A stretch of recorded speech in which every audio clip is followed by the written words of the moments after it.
No fim dos tempos, os anjos virão e separarão os maus dos justos. Então os maus serão lançados no fogo, onde haverá choro e ranger de dentes. Que cena terrível! Um lugar de sofrimento eterno, onde as pessoas nunca terão descanso. É impressionante que mesmo com todas essas palavras de Jesus, algumas pessoas ainda negam a existência do inferno. Mas a verdade é que Jesus falou claramente sobre ele como um lugar de castigo eterno, onde haverá pranto e desespero. E esse não é um destino que desejamos para ninguém, nem para nós mesmos. Jesus nos alertou sobre a seriedade do inferno. Em Marcos 9, 43, 47, ele disse: se sua mão te faz pecar, corte-a. É melhor entrar na vida sem uma mão do que ter as duas e ir para o inferno, onde o fogo nunca se apaga. Se seu pé te faz pecar, corte-o. É melhor entrar na vida sem um pé do que ter os dois e ser lançado no inferno. Se seu olho te faz pecar, arranque-o. É melhor entrar no reino de Deus com um só olho do que ter os dois e ser jogado no inferno. Com essas palavras, Jesus deixou claro que o inferno é real e deve ser levado a sério. Quem continua no pecado, sem se arrepender, será levado para lá. Agora pense nisso. Nós fazemos seguros para tudo: vida, carro, casa, para nos protegermos de problemas que talvez nunca aconteçam. Mas muitos não se preocupam em proteger suas almas do fogo eterno, que é uma certeza para aqueles que rejeitam a Deus. Jesus falou sobre o inferno também em Mateus 25:30, chamando-o de as trevas exteriores, um lugar sem a presença de Deus. Em 2 Tessalonicenses 1:9, lemos que aqueles que forem condenados sofrerão punição eterna, separados da presença do Senhor e de sua glória. Agora pare e imagine como deve ser estar lá. Um lugar cheio de sofrimento, onde os demônios espreitam, onde o fogo nunca se apaga e o verme nunca morre. Lá os gritos de dor nunca cessam. Quem for para o inferno estará condenado para sempre, sem nenhuma esperança de saída. Jesus também disse em Mateus 10:28, não tenham medo daqueles que podem matar o corpo, mas não podem matar a alma. Temam, antes aquele que pode destruir tanto a alma quanto o corpo no inferno. O inferno é o destino daqueles que rejeitam Jesus e escolhem viver no pecado. Ele é um julgamento justo para quem se afasta de Deus e recusa o sacrifício que Jesus fez na cruz. A Bíblia deixa claro que esse é o castigo para aqueles que persistem no pecado, como assassinato, roubo, mentira, violência, bebedeira, fofoca, promiscuidade e vícios. Também para aqueles que alimentam desejos como inveja, ganância, raiva, gula e orgulho. Mas há algo que muitas pessoas confundem.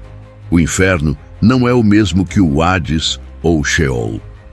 No Antigo Testamento, a palavra Sheol, e no Novo Testamento, Hades significam lugar dos mortos ou túmulo. Não são o inferno final, mas apenas locais temporários, onde as almas esperam o julgamento. Isso fica claro na história do homem rico e Lázaro, que mostra que Hades é um lugar de sofrimento temporário. A ressurreição final será o momento decisivo. Naquele dia, Deus julgará todos. Então, aqueles que forem condenados serão lançados no lago de fogo, um destino definitivo. Em Apocalipse 20, 12 e 15, lemos que todos os mortos serão julgados conforme suas obras. E aqueles cujos nomes não estiverem escritos no livro da vida serão lançados no lago de fogo. Esse é o destino final dos que rejeitam a Deus. Muitas confusões sobre o inferno vêm de traduções erradas da Bíblia. Por exemplo, algumas versões antigas traduziram Sheol como inferno, mas o significado correto é mundo dos mortos.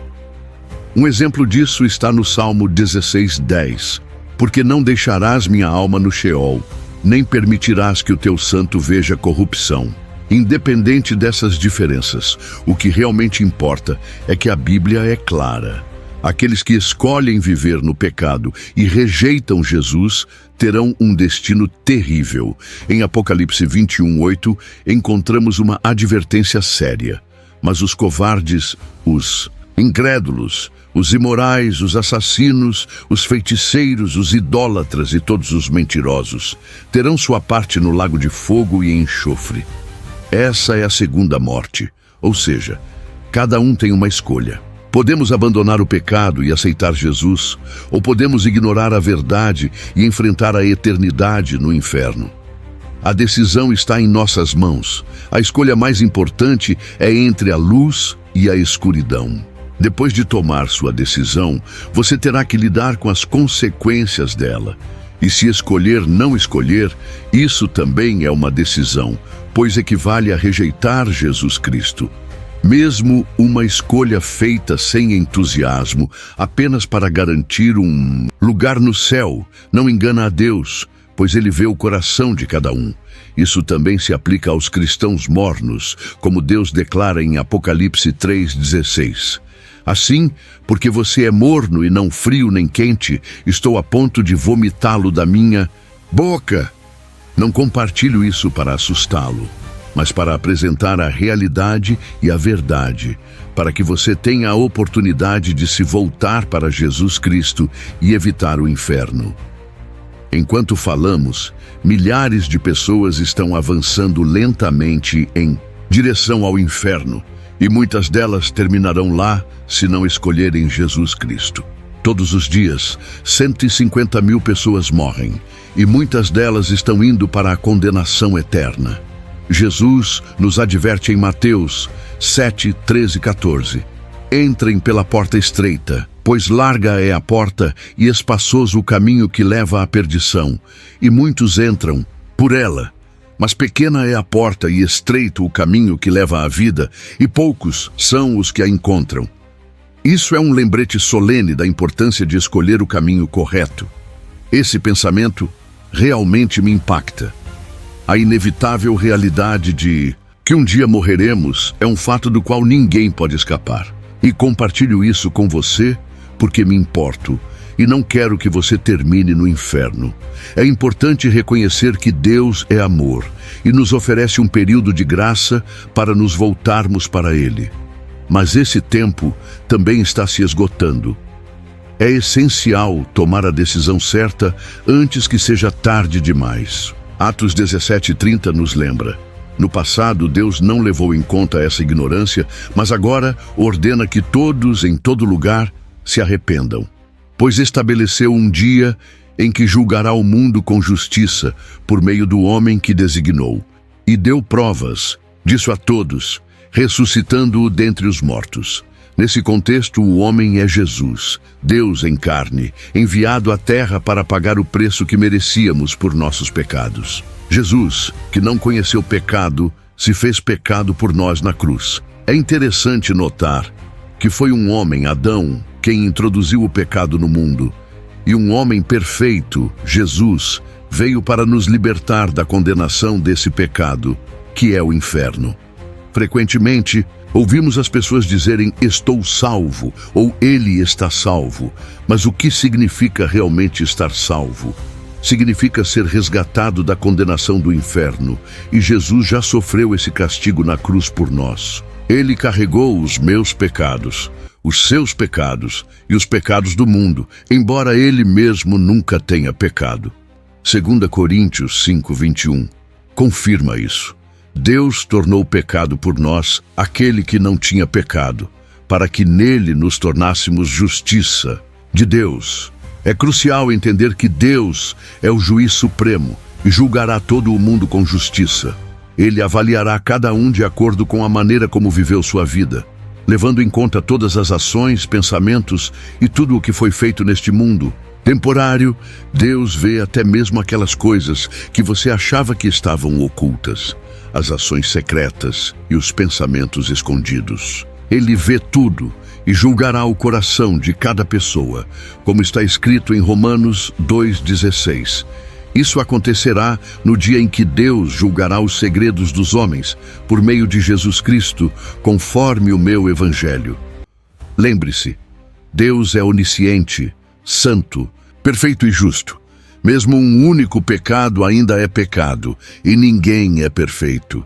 Todos somos culpados de pecar, como diz Romanos 3:23, pois todos pecaram e estão destituídos da glória de Deus. Sendo Deus tão justo como sabemos que Ele é, Ele julgará toda injustiça e tudo o que está errado neste mundo, tudo o que causa dor e sofrimento. As pessoas frequentemente se perguntam: o que há de errado com o mundo? Mas a resposta está no pecado que entrou nele. Muitos querem culpar Deus pelas aflições do mundo, mas a verdadeira culpa recai sobre o pecado humano. É essencial compreender essa verdade para perceber a importância da redenção oferecida por meio de Jesus Cristo, com a alarmante realidade de que a cada 98 segundos alguém é agredido sexualmente no mundo. Fica evidente a extensão do pecado e a necessidade do julgamento divino. Deus, em sua justiça, julgará todos os pecadores. Ele não poupou nem mesmo os anjos quando pecaram, portanto, certamente não poupará aqueles que persistem em seus pecados, como está escrito em 2 Pedro 2:4. Pois Deus não poupou os anjos quando pecaram, mas os lançou no inferno, prendendo-os em abismos tenebrosos, a fim de serem reservados para o juízo. Isso nos leva a perguntar: como será o inferno e quais serão as punições lá? Sabemos que existem diferentes graus de castigo, como descrito em Apocalipse 20:12. Vi os mortos, grandes e pequenos, de pé diante do trono, e os livros foram abertos. Outro livro foi aberto, que é o livro da vida. Os mortos foram julgados de acordo com o que tinham feito, conforme registrado nos livros. Isso indica que todos serão julgados individualmente, com base em suas ações. Jesus fala sobre isso ao descrever o servo mau em suas parábolas. Ele adverte sobre aqueles que, pensando que o Senhor está demorando, começam a agir de maneira errada, maltratando os outros e se entregando a comportamentos destrutivos. Este é um lembrete solene de que nossas ações têm consequências eternas e que devemos viver de maneira responsável e justa, buscando a redenção através de Jesus Cristo. Jesus, em suas palavras, destaca a importância da prontidão e da fidelidade, especialmente em relação à sua segunda vinda e ao dia do juízo. Ele nos adverte em suas parábolas sobre o destino daqueles que são pegos desprevenidos. Por exemplo, ele fala do servo que conhecia a vontade de seu senhor, mas escolheu não se preparar nem agir de acordo com essa vontade. Esse servo, segundo Jesus, receberá um castigo severo. Em Lucas 12:47, Jesus diz: aquele servo que conheceu a vontade do seu senhor, mas não se preparou, nem fez conforme a sua vontade, receberá muitos açoites. Mas aquele que não a conheceu e fez coisas dignas de açoites, será açoitado pouco. Porque a todo aquele a quem muito foi dado, muito será exigido, e ao que muito se confiou, mais ainda se pedirá. Aqui, Jesus destaca que haverá diferentes graus de castigo, dependendo do conhecimento e das ações de cada pessoa. Essa é uma advertência especialmente forte para pregadores e pastores. Aqueles que não conseguem pregar o evangelho completo, focando apenas em mensagens motivacionais, prosperidade ou enfatizando exclusivamente o amor de Deus, sem reconhecer sua santidade e justiça, também serão julgados. É vital pregar sobre o inferno e todas as verdades da Bíblia. Caso contrário, corre-se o risco de levar as pessoas a uma compreensão errônea ou distorcida do Evangelho, causando tropeços espirituais. A responsabilidade de transmitir a verdade completa é grande e inclui a necessidade de advertir sobre as consequências do pecado e a realidade do juízo divino. É fundamental compreender que o pior castigo do inferno está reservado para aqueles que, tendo a responsabilidade de liderar, levam outros ao erro.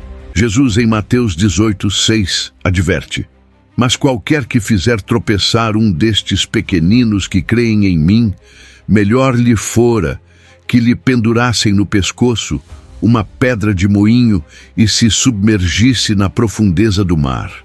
Essa advertência se estende aos falsos profetas e mestres, como é abordado em todo o capítulo 2 de 2 Pedro.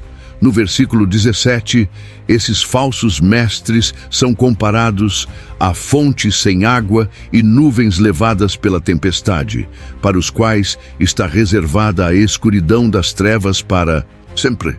Eles utilizam palavras vazias e se orgulham de suas tolices, seduzindo outros com paixões sensuais da carne. Prometem liberdade, mas são escravos da corrupção. Mais adiante, no mesmo capítulo, se diz que aqueles que, depois de terem escapado da contaminação do mundo pelo conhecimento de Jesus Cristo, voltam a se enredar e ser vencidos por ela, terão um destino ainda pior. O versículo adverte: pois melhor lhes teria sido não conhecerem o caminho da justiça do que depois de o terem conhecido, desviarem-se do santo mandamento que lhes foi dado. Essas passagens bíblicas ressaltam a gravidade de se afastar do caminho da verdade, especialmente para aqueles que estão em posição de liderança espiritual. É um lembrete solene da responsabilidade que cada um tem, não apenas por sua própria alma, mas também pelas almas daqueles a quem influenciam. As palavras do verdadeiro provérbio, o cão volta ao seu próprio vômito e a porca lavada volta a revolver-se no lamaçal, destacam a tragédia daqueles que, depois de terem se afastado do pecado, retornam a ele. Essa mensagem é especialmente relevante para os falsos profetas e mestres, para quem está reservado o pior do inferno. Muitos, especialmente dentro do movimento da palavra da fé e dos pregadores da prosperidade, enganam as pessoas, levando-as a buscar Jesus apenas por riquezas e saúde neste mundo passageiro, em vez de reconhecerem a necessidade de um Salvador por causa de sua condição pecaminosa.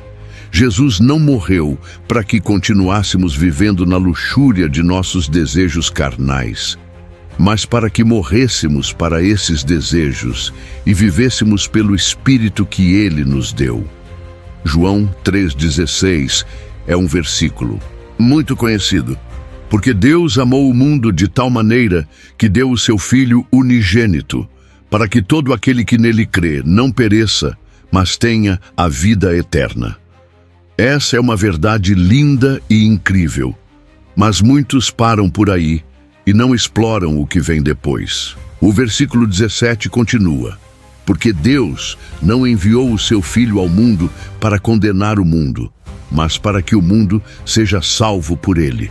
A salvação, portanto, é do pecado e de suas consequências. O versículo 36 reforça essa mensagem.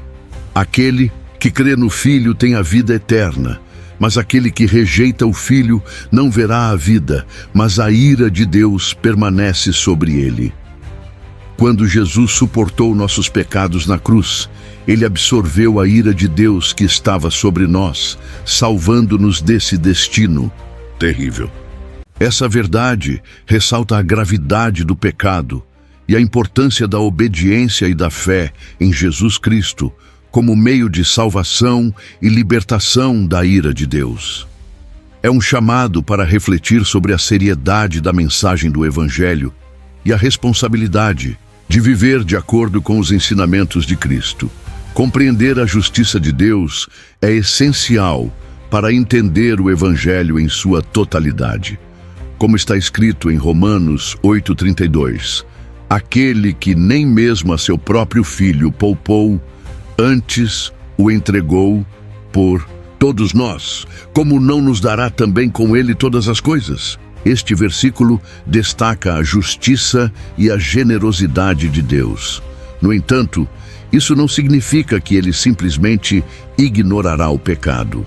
Muitas pessoas se apegam à ideia de que Deus é amor e interpretam isso como se ele perdoasse todos os pecados sem exigir arrependimento ou mudança. Essa é uma compreensão parcial da natureza de Deus, promovida por algumas igrejas que enfatizam apenas um aspecto do Evangelho, destacando o amor divino, mas negligenciando sua santidade e justiça. O resultado disso é uma fé morna, que não reflete o verdadeiro compromisso cristão, como é mencionado em Apocalipse 3,16.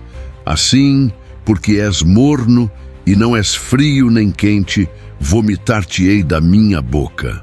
Deus é amor, sim, mas também é santo e justo. Ele não pode simplesmente ignorar o pecado. Para entrar no céu, é necessário nascer de novo espiritualmente, pedindo a Deus o perdão pelos pecados. Apenas ser uma boa pessoa não é suficiente para alcançar a salvação.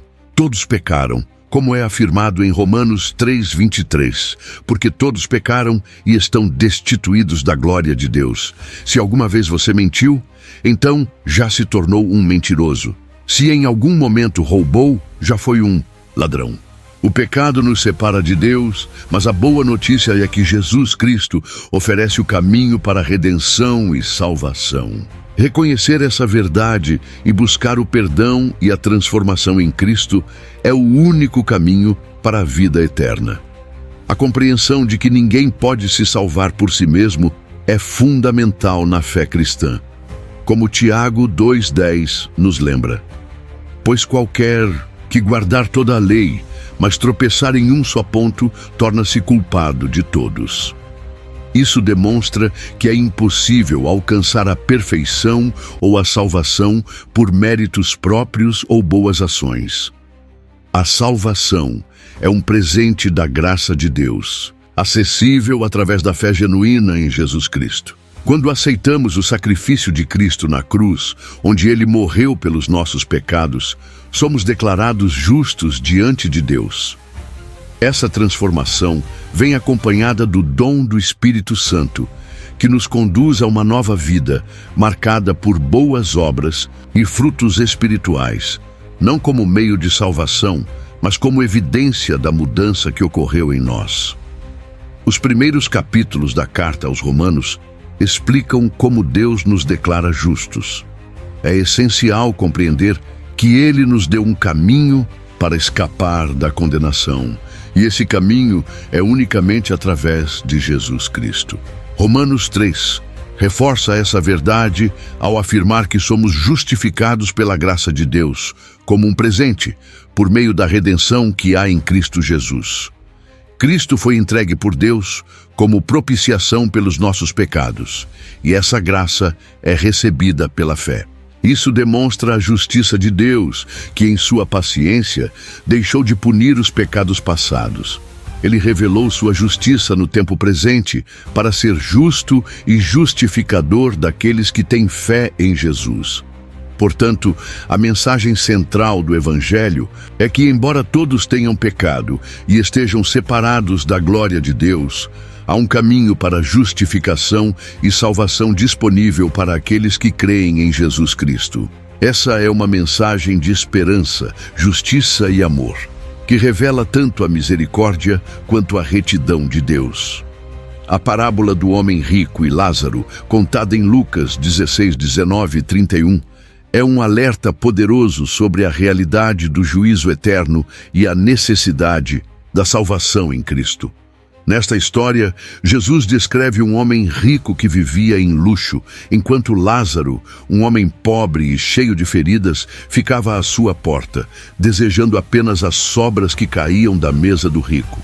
Após a morte, Lázaro foi levado pelos anjos ao lado de Abraão, um símbolo de paz e consolo.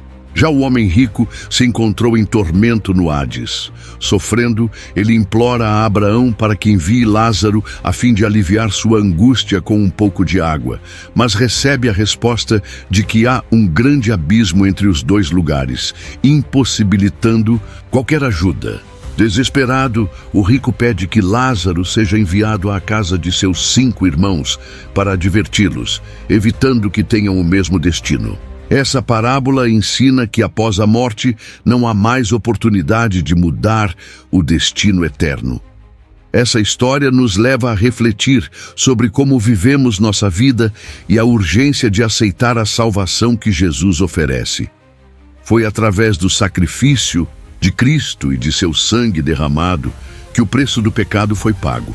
Apenas por meio da aceitação desse sacrifício podemos ser libertos da condenação eterna. Além de ser um alerta sobre as consequências da negligência espiritual, essa parábola também transmite uma mensagem sobre compaixão, amor ao próximo e a importância da fé e humildade. Ela nos desafia a viver de acordo com os valores do reino de Deus e a reconhecer a seriedade do Evangelho.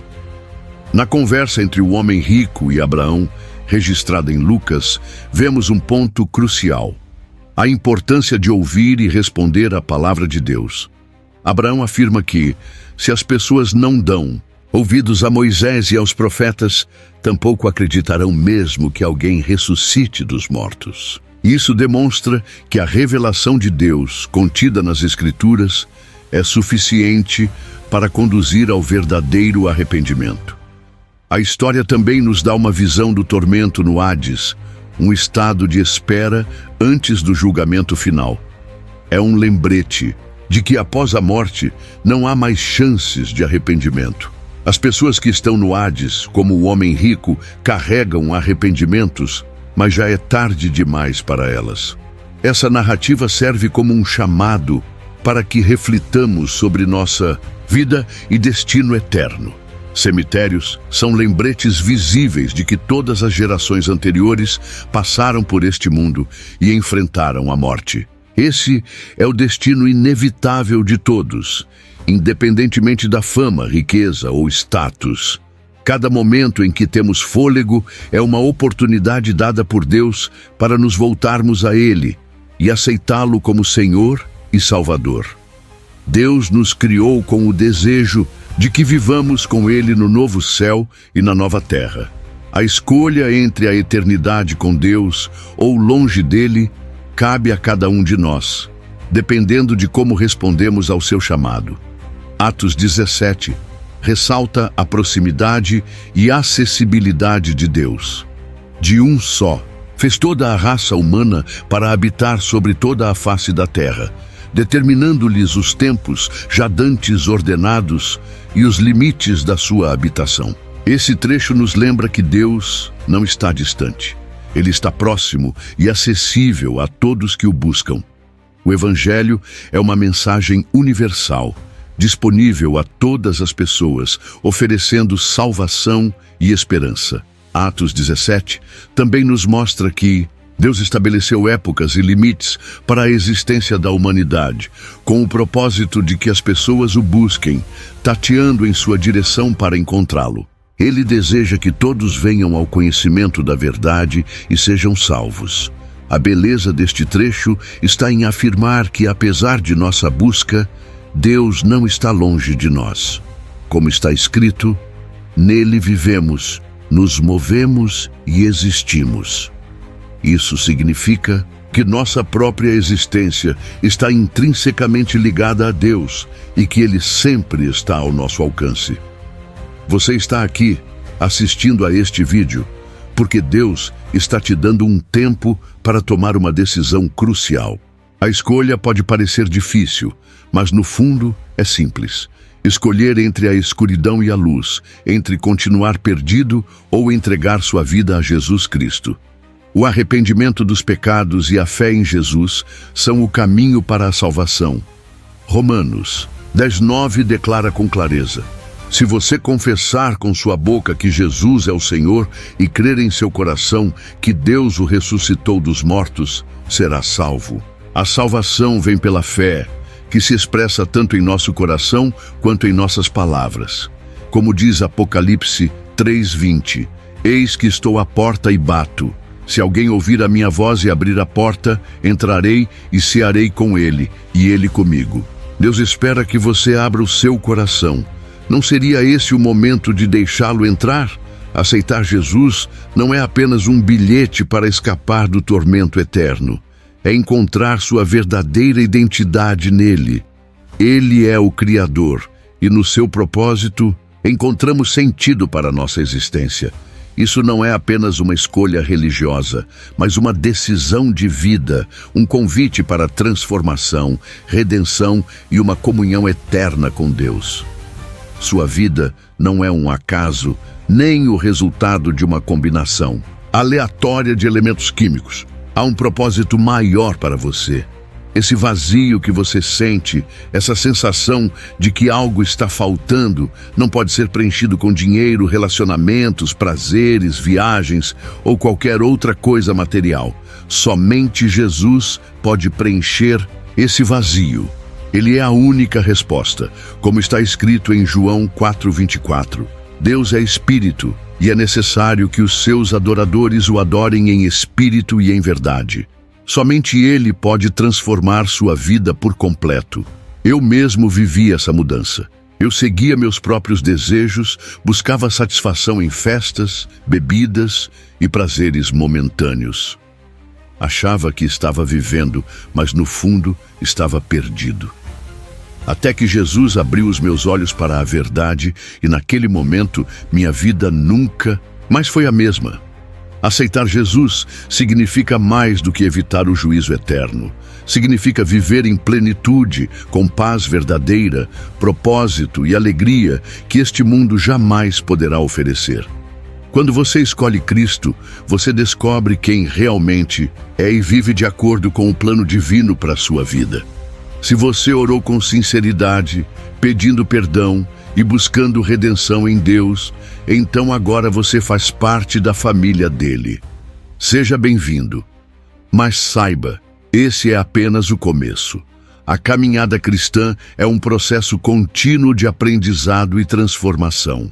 Continue buscando a Deus, estudando sua palavra, participando de uma comunidade de fé e cultivando um relacionamento diário com Ele através da oração.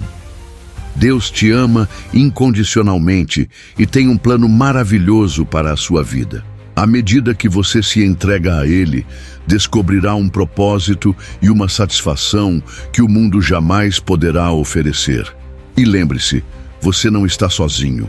Além do amor de Deus, você tem irmãos e irmãs em Cristo, espalhados pelo mundo, prontos para caminhar com você nessa jornada. Que Deus te abençoe abundantemente.